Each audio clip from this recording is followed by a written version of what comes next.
അപ്പോൾ IPL-ൽ തുടർച്ചയായ രണ്ടാം കിരീട നേട്ടം സ്വന്തമാക്കി ചരിത്രത്തിനൊപ്പം എത്തിയിരിക്കുകയാണ് റോയൽ ചലഞ്ചേഴ്സ് ബാംഗ്ലൂർ. ഇന്നലെ നടന്ന ആവേശകരമായ മത്സരത്തിലാണ് വിരാട് കോഹ്ലിയുടെ തോളിലേറി റോയൽ ചലഞ്ചേഴ്സ് ബാംഗ്ലൂർ കിരീട നേട്ടം സ്വന്തമാക്കിയത്. ഗുജറാത്ത് ടൈറ്റൻസിൻ്റെ 5 വിക്കറ്റിന് തകർത്തു. അങ്ങനെ ശുഭ്മാൻ ഗില്ലിൻ്റെ വലിയ പ്രതീക്ഷ അസ്തമിക്കുകയാണ് ഉണ്ടായത്. വിരാട് കോഹ്ലി തന്നെയാണ് സ്വാഭാവിക മാൻ ഓഫ് ദി മാച്ച് അവാർഡ് സ്വന്തമാക്കിയ ആൾ. വൈഭവ് സൂര്യവംശിക്ക് 4 പുരസ്കാരങ്ങളാണ്. അതിൽ പ്രധാനപ്പെട്ട ഒന്ന് ഓറഞ്ച് ക്യാപ്പാണ്. 10 മത്സരങ്ങളിൽ നിന്ന് 700-ലധികം റൺസ് അടിച്ചുകൂട്ടിയാണ് വൈഭവ് ഓറഞ്ച് ക്യാപ്പ് സ്വന്തമാക്കിയത്. അത് മാത്രമല്ല ഏറ്റവും കൂടുതൽ സിക്സറുകൾ അടിക്കുന്ന താരം, ഏറ്റവും കൂടുതൽ വളരെ കുറഞ്ഞ പന്തിൽ 1000 റൺസ് തേക്കുന്ന താരം. അങ്ങനെ ഈ IPL-ലെ വണ്ടർ ബോയിയായി അക്ഷരാർത്ഥത്തിൽ വൈഭവ് മാറി എന്നത് പ്രധാനമാണ്. മറ്റൊന്ന് ഒരുപക്ഷേ ഈ IPL കളിച്ച ഏറ്റവും പ്രായം കൂടിയ താരമായ വിരാട് കോഹ്ലിയാണ് man of the match final മത്സരത്തിൽ എന്നതുകൂടി നമ്മൾ ചേർത്ത് വെക്കണം. അങ്ങനെ 2 തലമുറകളുടെ ഒരു വലിയ ഉയർച്ച കൂടി നമ്മൾ ഈ IPL കിരീടത്തിൽ കണ്ടു എന്നുള്ളതാണ് ഏറ്റവും പ്രധാനപ്പെട്ട ഒന്ന്. ഹരികൃഷ്ണൻ ഏറ്റവും പുതിയ വിവരങ്ങളുമായി ചേരും. ഹരി, അക്ഷരാർത്ഥത്തിൽ കോഹ്ലിയുടെ താണ്ഡവം എന്ന് വിശേഷിപ്പിക്കാം. കാരണം കോഹ്ലിക്ക് മുന്നിലൊന്നും ഒരു വലിയ സ്കോർ ആയിരുന്നില്ല. നമ്മൾ ഈ ആദ്യം ഗുജറാത്തിൻ്റെ ബാറ്റിംഗ് കണ്ട് അവരുടെ ഒരു തകർച്ച കണ്ടപ്പോൾ തന്നെ മനസ്സിലായി അവിടെ ആകെ പെർഫോം ചെയ്തത് കേവലം ഒരു ബാറ്റർക്ക് മാത്രമാണ് സംഭവിച്ചത്. അവരുടെ പ്രധാനപ്പെട്ട താരങ്ങളൊക്കെ പെട്ടെന്ന് പവലിയനിലേക്ക് മടങ്ങുന്ന കാഴ്ചയൊക്കെ നമ്മൾ കണ്ടതാണ്. അപ്പോൾ തന്നെ ഏതാണ്ട് ജാതകം കുറിച്ചിരുന്നു അല്ലേ IPL കിരീടത്തിൻ്റെ? ടോസ് ബാംഗ്ലൂർ നേടിയപ്പോൾ തന്നെ ഏകദേശം ഒരു 40% ജാതകം കുറിച്ചതാണ്. കാരണം അഹമ്മദാബാദ് പിച്ചിൽ ടോസ് നേടി ബൗളിംഗ് തിരഞ്ഞെടുക്കുകയാണെങ്കിൽ 40% വിജയം കൈവെള്ളയിൽ ഇരിക്കും എന്നത് തന്നെയായിരുന്നു കണക്കുകൂട്ടൽ. അത് തന്നെയാണ് സംഭവിച്ചത്. ഗുജറാത്തിന് ടോസ് പിഴച്ചതോടുകൂടി തന്നെ അവർ ടീം ഒട്ടാകെ തന്നെ പിഴയ്ക്കുന്ന അവസ്ഥയിലേക്ക് പോയി. ശുഭ്മൻ ഗില്ലും സായ് സുദർശനും വേണ്ട രീതിയിൽ പ്രകടനം നടത്താൻ കഴിഞ്ഞില്ല. അവർ പവർ പ്ലേയിൽ തന്നെ പുറത്തുപോയി. വാഷിംഗ്ടൺ സുന്ദർ മാത്രമാണ് 50 റൺ നേടിയത്. അതും 37 പന്തുകൾ എടുത്തു. അങ്ങനെ വളരെ സ്ലോ പിച്ചായിരിക്കും എന്ന് കരുതി, ബോളൊന്നും ബാറ്റിലേക്ക് വരുന്നില്ല എന്ന് കരുതി ഗുജറാത്ത് ടൈറ്റൻസ് 155-ന് അവസാനിക്കുകയായിരുന്നു. പക്ഷേ മറുപടി ബാറ്റിങ്ങിന് ഇറങ്ങിയ ബാംഗ്ലൂർ ഈ പിച്ചിന് ഒരു കുഴപ്പമില്ല എന്നുള്ള രീതിയിലാണ് അവരെ കളിച്ചത്. സ്വാഭാവികമായിട്ടും കണ്ടീഷൻസിന് ആനുകൂല്യവും ബാംഗ്ലൂരിനുണ്ടായിരുന്നു. അത് മുതലാക്കുകയും ചെയ്തു. തുടക്കം തൊട്ട് ഒടുക്കം വരെ മുൻ ക്യാപ്റ്റനായ വിരാട് കോഹ്ലി ഉണ്ടായിരുന്നു. 75 റൺസ്. അദ്ദേഹത്തിൻ്റെ IPL-ലെ തന്നെ ഏറ്റവും ഫാസ്റ്റസ്റ്റ് ഹാഫ് സെഞ്ചുറിയും കൂടി കുറിച്ചത് ഈ ഫൈനൽ മത്സരത്തിലാണ്, IPL കരിയറിൽ തന്നെ. അപ്പോൾ അതും സംഭവിക്കുകയും ചെയ്തു.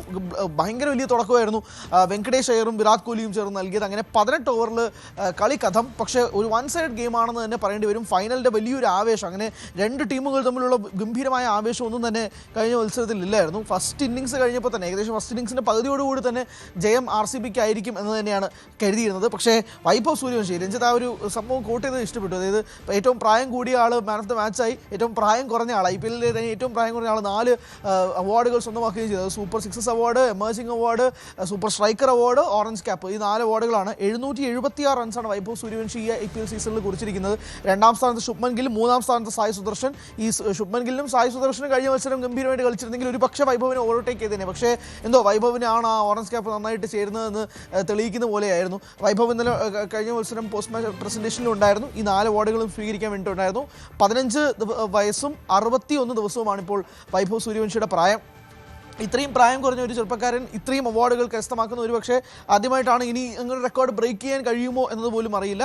വൈഭവ് ഇന്ത്യൻ ടീമിലേക്ക് വരണമെന്ന് ആഗ്രഹിക്കുന്ന ഒരുപാട് പേരുണ്ട്. പക്ഷേ 2ാം തവണ തുടർച്ചയായി ഡിഫെൻഡിങ് ചാമ്പ്യൻസ് IPL കിരീടം നേടുന്നു. അത് മുംബൈ ഇന്ത്യൻസിനും ചെന്നൈ സൂപ്പർ കിങ്സിന് ശേഷം അത് റോയൽ ചലഞ്ചേഴ്സ് ബാംഗ്ലൂരായി മാറുന്നു. അവർക്ക് ഇത് ഗുജറാത്തിൽ നടന്ന മത്സരമാണ്. പക്ഷേ കാണികൾ ഏകദേശം 1,10,000-ഓളം കാണികൾ അവിടെ ഗ്രൗണ്ടിലുണ്ടായിരുന്നു. RCBക്ക് വേണ്ടിയിട്ടാണ് അവർ കൈയടിച്ചത് ബഹുഭൂരിപക്ഷം ആളുകൾ. അത് മത്സരം നമ്മൾ തുടങ്ങിയപ്പോൾ തൊട്ട് അവസാനം വരെ പോലും വ്യക്തമായിരുന്നു. അതിനിടയിൽ കുറച്ച് വിവാദങ്ങളും IPL-ലുമായി ബന്ധപ്പെട്ട് ചുറ്റിപ്പറ്റി നടക്കുന്നുണ്ട്. പ്രത്യേകിച്ച് മത്സരത്തിന് ശേഷം ആകാശത്തുകൂടിയുള്ള ഫയർ വർക്ക്സ് ഡിസ്പ്ലേയുടെ ഇടയിൽ തൃശൂലവും ശിവഭഗവാന്റെ ശില്പമൊക്കെ പ്രത്യക്ഷപ്പെട്ടത് കാണുന്നുണ്ട്. IPL എന്തിനാണ് അങ്ങനെ ഒരു മതത്തിന് വേണ്ടിയിട്ട് നിൽക്കുന്നതെന്നുള്ളൊരു സ്വാഭാവികമായിട്ടുള്ള ചർച്ച സോഷ്യൽ മീഡിയയിൽ നടക്കുന്നുണ്ട്. പക്ഷേ അതിൻ്റെ ഭംഗി കെടുത്താത്ത രീതിയിലേക്ക് തന്നെ കാര്യങ്ങൾ മാറുന്നുണ്ട്. പക്ഷേ ഈ പറഞ്ഞതുപോലെ തന്നെ വിരാട് കോഹ്ലി ഇത് ലാസ്റ്റ് IPL സീസണാണോ അല്ലെങ്കിൽ ഇനിയും IPL കളിക്കുമോ തുടങ്ങിയ ചോദ്യങ്ങളൊക്കെ അവിടെ അവശേഷിക്കുന്നുണ്ട്. അതിപ്പോഴും ബാക്കിയാണ്. പക്ഷേ എന്നാൽ പോലും 2ാം തവണ ഡിഫെൻഡിങ് ചാമ്പ്യൻസിന് കിരീടം കിട്ടുന്നു. അവിടെ മത്സരത്തിന് ശേഷം ക്യാപ്റ്റനായ രജത് പതീദാർ ബാംഗ്ലൂർ ആരാധകർക്ക് വീണ്ടും നന്ദി പറയുന്നു. ഈ കപ്പ് നിങ്ങൾക്ക് വേണ്ടിയിട്ടുള്ളതാണ് എന്ന് പറയുന്നു. അങ്ങനെ വലിയൊരു മത്സരം എന്ന് നമുക്ക് വിശേഷിപ്പിക്കാൻ ഫൈനലിൻ്റെ ഒരു ത്രില്ലൊന്നും ഉണ്ടായിരുന്നില്ല. അതാണ് ഒരു പ്രശ്നം ഹരി. ഇത്രയും ദിവസത്തെ നമുക്ക് എലിമിനേറ്റർ ആയാലും മറ്റ് സെമി ഫൈനൽ മത്സരങ്ങളൊക്കെ ആയാലും വലിയ ആവേശമായിരുന്നു, ആവേശ കാഴ്ചകൾ കണ്ടു. പക്ഷേ ഒരു തണുത്ത മത്സരം എന്ന് വേണമെങ്കിൽ വിശേഷിപ്പിക്കാം. ഒപ്പം കഴിഞ്ഞ തവണ നമുക്കറിയാം ഈ വിജയാഘോഷത്തിന് ശേഷം ബാംഗ്ലൂരിലുമായി ബന്ധപ്പെട്ട് നടന്ന അനിഷ്ട സംഭവങ്ങളൊക്കെ വലിയ ആവേശത്തിലാണ് ബംഗളൂരു ആരാധകർ 2ാം കിരീടമൊക്കെ നേടിയപ്പോൾ ഇനിയും ജാഗ്രതയോടുകൂടി കാര്യങ്ങൾ മുന്നോട്ട് പോവുക എന്നുള്ളതും ആർ സി ബിക്ക് മുന്നിൽ വലിയ ചലഞ്ചാണ്. തീർച്ചയായും അതിൽ ആദ്യത്തെ കാര്യം ഫൈനലിൻ്റെ ആവേശം ഉണ്ടായിരുന്നില്ല എന്നുള്ളതാണ്. ഇതേ ആർ സി ബിയും ജി ടിയും തമ്മിലുള്ള ക്വാളിഫയർ 1 മത്സരത്തിൽ 92 റൺസിനാണ് ബാംഗ്ലൂർ ജയിച്ചത്.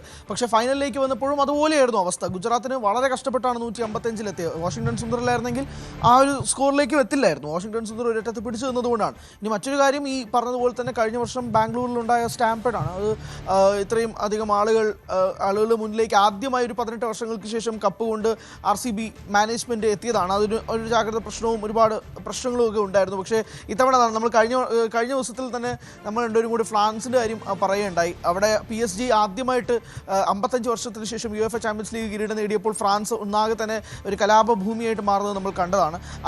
അതേപോലെ തന്നെ നമ്മൾ പറഞ്ഞിരുന്നത്, അതേപോലെ PSG ഡിഫെൻഡിങ് ചാമ്പ്യൻസായി വീണ്ടും കിരീടം സ്വന്തമാക്കി. അതുപോലെ തന്നെ IPL കിരീടം ഡിഫെൻഡിങ് ചാമ്പ്യൻസായ RCB സ്വന്തമാക്കുന്നു. പക്ഷേ ഇത്തവണ വളരെ ജാഗ്രതയോടെ വളരെ കരുതലോടുകൂടി തന്നെയായിരിക്കും RCB മാനേജ്മെൻറ്റ് നീക്കം എന്ന കാര്യത്തിൽ ഒരു തർക്കമില്ല. കാരണം അവർ പഠിച്ച പാഠമുണ്ട്. അത്രമാത്രം ബാംഗ്ലൂർ ആരാധകരെ സംബന്ധിച്ചിടത്തോളം കഴിഞ്ഞ സീസണിൽ നിന്ന് ഈ സീസണിലേക്ക് വരുമ്പോഴേക്കും വലിയ പ്രതീക്ഷയോടുകൂടി തന്നെയാണ് ഈ സീസണിൽ ഉടനീളം RCBയും ഉണ്ടായിരുന്നത്. ആ ഫാൻസ് ഒരിക്കലും അവരെ ലോയൽ ഫാൻസ് എന്ന് തന്നെയാണ് എപ്പോഴും RCB ആരാധകർ വിളിക്കുന്നത്. അപ്പോൾ ആ ഫാൻസിനെ കൃത്യമായി സാറ്റിസ്ഫൈ ചെയ്യുന്ന രീതിയിൽ തന്നെയായിരിക്കും ഈ എന്തെങ്കിലും പരിപാടി വയ്ക്കുന്നുണ്ടെങ്കിൽ തന്നെ അത്. പക്ഷേ അതുമായി ബന്ധപ്പെട്ടുള്ള റിപ്പോർട്ടുകളൊന്നും പുറത്തു വന്നിട്ടില്ല. പക്ഷേ അങ്ങനെ ഉണ്ടെങ്കിൽ തന്നെ കഴിഞ്ഞ വർഷത്തെ പാടുകൾ എപ്പോഴും അവരുടെ മനസ്സിലുണ്ടായിരിക്കും എന്ന കാര്യത്തിലും തർക്കമൊന്നുമില്ല. പക്ഷേ കഴിഞ്ഞ തവണ ഫ്രാൻസിൻ്റെ കാര്യം കൂടെ നമ്മൾ സംസാരിച്ചപ്പോൾ കൂട്ടി വായിച്ചു എന്ന് മാത്രമേ ഉള്ളൂ. പക്ഷേ ഈ ബാംഗ്ലൂർ ആരാധകരെ സാറ്റിസ്ഫൈ ചെയ്യുന്ന രീതിയിൽ തന്നെ സീസൺ ഉടനീളം ഉണ്ടായിരുന്നു. ഫൈനലിലും അതേ തിളക്കത്തോടു കൂടി തന്നെയാണ് താരങ്ങളും കളിച്ചത്.